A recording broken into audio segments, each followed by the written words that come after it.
Oy, good day mga kamots. Welcome back to our YouTube channel. So for today's video mga kamots, may mag-i-install ulit tayo ng pyesa or accessories para kay Blackybit natin. For this video mga kamots, mag-i-install tayo nito. Tawag dito mga kamots is fan spinner. Wow! So na-order ko lang ito sa Shopee. Papakita ko sa inyo mga kamots kung paano tama pag-i-install nito and then kung ano-ano yung mga dapat nyong matutunan sa pag-i-install nito mga kamots.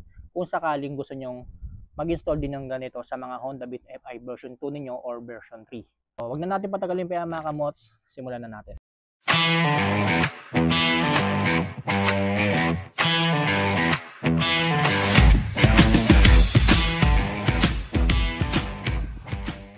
Pakita ko lang ulit sa inyo malapitan yung item na in-order natin sa Shopee, no? Ayan, so ito ang tawag dito mga kamots is fan spinner. Ayan. So, ini-install to dun sa may bandang fan ng Honda Beat FI version 2 natin mga kamots, may bandang gilid. Ayan, so mamaya papakita ko sa inyo.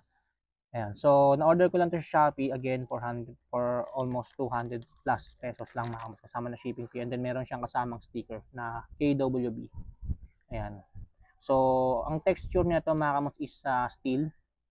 Ayan, alloy steel lang ang texture niya ito. Kaya, so tara mga kamots, turo ko na sa inyo kung paano mag-install nito sa mga Honda Beat FI version 2 natin. Let's go! So, para ma-install natin yung fan spinner mga kamots, kailangan natin baklasin to, itong pinaka fan cover natin. So, meron niyang 4 na tornilyo. Isa dito, tsaka isa dito, tsaka sa ilalim. Ayan. So, 4 na tornilyo lang po itatanggalin niya. So, tara, tanggalin na natin siya. Bali, natanggal na natin yung fan cover natin, no? So, bago ko makalimutan mga kamots, bago nyo hugutin tong fan cover, make sure lang na natanggal nyo yung wire na nakakonekta dito. Ayan. May plastic kasi nakakonekta dito mga kamots. So, huhugutin nyo lang yun. Then, hugutin nyo na tong fan cover. So, ito na mga kamots, para ma-install tong fan spinner na to. Ayan. So, kailangan natin siyang tabasin. Ayan, no? So, hindi kasi siya pwedeng i-install na nakaganyan. Kailangan natin tabasin tong part na to mga kamots, no? Or putulin, lagariin mga kamots, no? So, advice ko lang sa mga mag-i-install ng ganitong fan spinner mga kamots, kailangan nyo talaga mag-sacrifice. Putulin itong pinaka-parte na to ng mga fan cover ng mga Honda Beat FI version 2 ninyo or version 3. Okay, so para matabas natin to mga kamots, gamit tayo ng lagaring bakal. So, nasira kasi yung mini grinding tool natin, kaya no choice tayo kundi bakal, lagaring bakal lang gamitin natin pang putol. Ayan.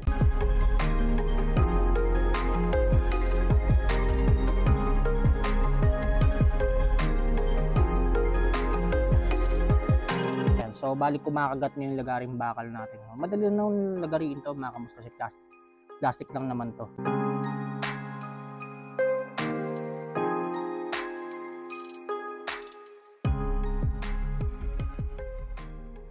A few inches later. Alright, so yan mga kamots, bali nakat na natin siya gamit yung lagari.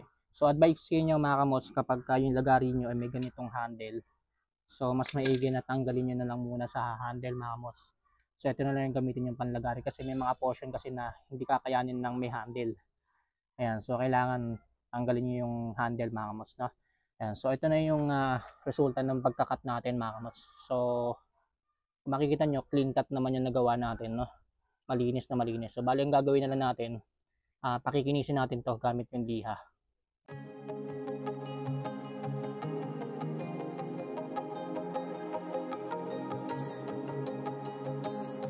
Bali nalihan na natin siya.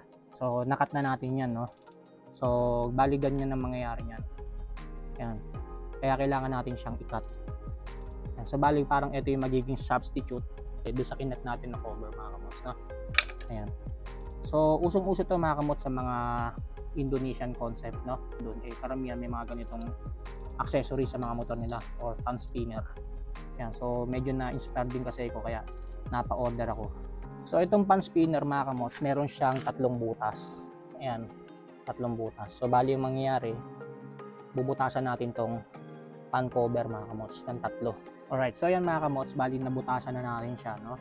So, bali 3 ulit, 3 din yung binutas natin para dito sa fidget spinner na may 3 butas din. Ayan, so, bali yung ginawa kong pambutas mga kamots, kung wala kayong mini grinding tool, ito na lang gunting. So, bali ang ginawa ko ngayon dito, ginanong-ganong ko lang siya, no? Hanggang sa mabutas siya. Ayan. So madali lang naman, basta matalim lang yung gunting nyo mga kamos, magpe-penetrate na yan dito sa plastic. Hindi naman siya mahirap butasin. Ayan. So ginanong-ganon ko lang hanggang sa mabutas. And then tansyahan lang yung butas ko mga kamos, hindi ganun kalaki. Ayan. So ito mga kamos, itong pan spinner na to, meron tong kasamang tornilyo, no? Tatlong tornilyo para sa butas. Ngayon, ang mangyayari kasi mga kamos, hindi natin siya pwedeng itornilyo kasi kulang na kulang yung space na pagbubutasan sa tornilyo. Ayan, no? Mapapansin nyo, medyo malayo kasi yung butas mga kamos, kaya hindi talaga siya possible na itornilyo. Ayan. So hindi ko lang alam mga kamos kung paano ginawa ng mga nasa Indonesia, kung paano remedyo ang ginawa nila dito, paano nila na itornilyo. Pero tayo mga kamos, alam ko na kung paano natin ito may install. So gamit lang tayo ng zip tie. Ayan. So zip tie na lang ang gagamitin natin. Ayan. So i-zip tie na lang muna natin ito mga kamos, mamaya pakita ko sa inyo yung output. Alright, so yan mga kamots, bali na-install na natin yung pan spinner natin, no? Dito sa may pan cover. So bali, gaya nga na sinabi ko sa inyo kanina mga kamots, hindi na natin siya maitutornilyo. So bali, ang ginawa ko para ma-install to, hindi naman masayang, zinip tie na lang natin mga kamots, no? Ayan, so bali, binutasan ko lang siya. Ayan, para ma-install natin yung zip tie. Ayan. So ganyan yung kalalabasan niya mga kamots, no? Ayan. So ngayon mga kamots, tatlong butas lang yun, no? And then tatlong zip tie lang din yung ilalagay nyo. Gaya ng pinakita ko sa inyo kanina. Ayan. So putulin na natin itong zip tie.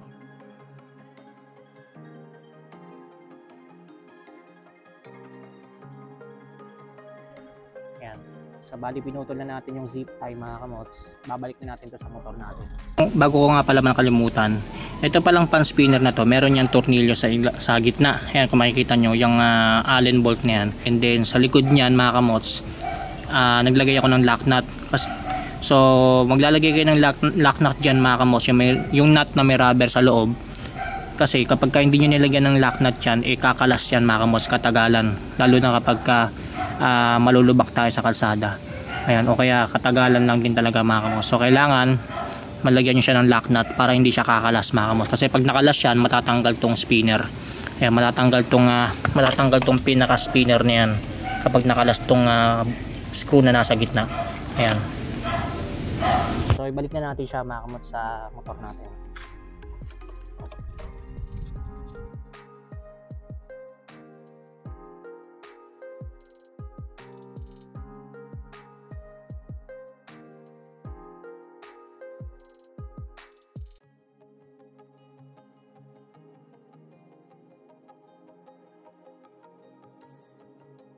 Balik na natin yung pan cover natin, and then balik na rin natin yung mga tornilyo. So yan yung output niya mga kamots, no? Kung mapapansin nyo, napakaangas niya. Ang dapat nyo nga lang matutunan dito, gaya na sinabi sa inyo kanina mga kamots, kailangan nyo talaga mag-sacrifice na i-cut yung portion na nandito sa may pan cover, pinakita ko sa inyo kanina. Ayan, so hindi na natin siya na itornilyo mga kamots, no? Gawa nga nung kulang sa spasyo, hindi kakayanin ng tornilyo. Kaya kung gusto niyo mag-install ng ganitong pan spinner mga kamots, zip tie na lang ang pwede nyo gawin mga kamots. Ayan, so sakripisyo nga lang talaga. Kumbaga ang tawag dyan is tiis ganda nga lang. Ganyan lang kadali mag-install ng pan spinner sa Honda Beat FI version 2 or sa version 3 ninyo. So ngayon mga kamots, itong pan spinner na to, kusang iikot yan kapag naka-open yung motor natin dahil sa pan sa loob, no?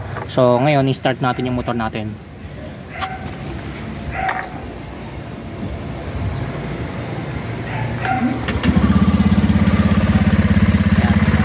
Mapapansin nyo, kusa siyang umiikot. So ganyan yung style niya mga kamos, no? Ganyan yung purpose niya kapag ka nag-install kayo ng pan spinner. So kapag ka umikot na, pag binuksan nyo na yung motor nyo mga kamos, and then umikot na yung pan sa loob, sasamang iikot tong itong pan spinner niya. Ayan. So bali ganyan ng magiging niyan mga kamos, yung outcome, no? So kung papapansin nyo, astig na rin sa motor natin, no? Ayan, dagdag details and forma na rin. Ayan. Astig, di ba? So, dito ko na natatapusin yung vlog ko mga kamots. Sana nabigyan ko kayo ng idea kung ano pa yung mga pwede nyo idagdag sa mga motor ninyo sa mga Honda Beat FI version 2 or version 3 ngayong 2025. So, stay safe, ride safe always.